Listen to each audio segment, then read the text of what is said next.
Donald Trump invoked Barack Obama while bashing the FBI raid on his Mar-a-Lago home on Monday. Trump and Fox News compared his situation to Obama moving records to Chicago after his term. But the Obama records were processed through the National Archives, which owns them.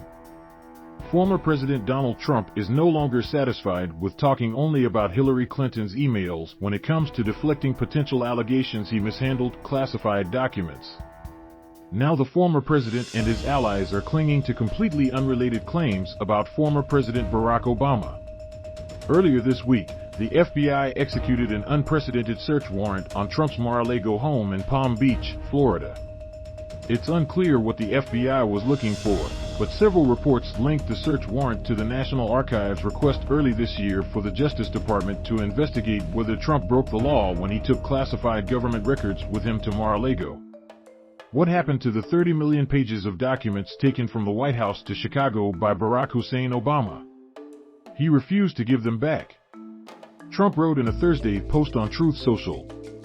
This act was strongly at odds with NARA. Will they be breaking into Obama's mansion in Martha's Vineyard?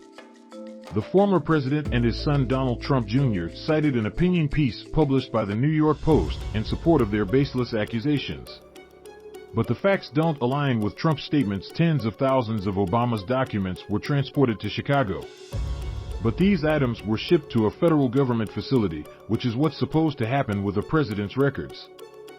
Federal law requires that presidents and their administrations keep a detailed collection of emails, documents, and even gifts from their time in office, since all of those things are actually the property of the American people. In Obama's case, the National Archives took legal ownership of Obama's documents and then began the long process of sorting through the material before the public could request it years later. Some of this material was then turned over to Obama's presidential library, which is the standard legal process.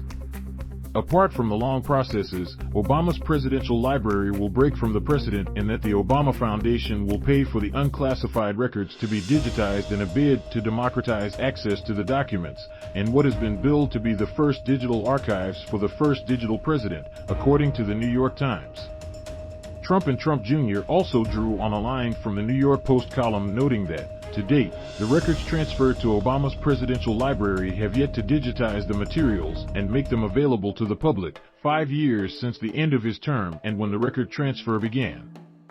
Though the delay has sparked some ire from historians and critics, the process of transferring the records themselves often take years, not to mention the task of digitizing roughly 30 million documents to be made available online. Trump's lawyer, on the other hand, said the feds took at least a dozen boxes containing sensitive, and some top-secret, material from the former president's Mar-a-Lago home, according to the Washington Post. The FBI search warrant was aimed at finding out if Trump had taken documents home with him that should have been turned over at the end of his term.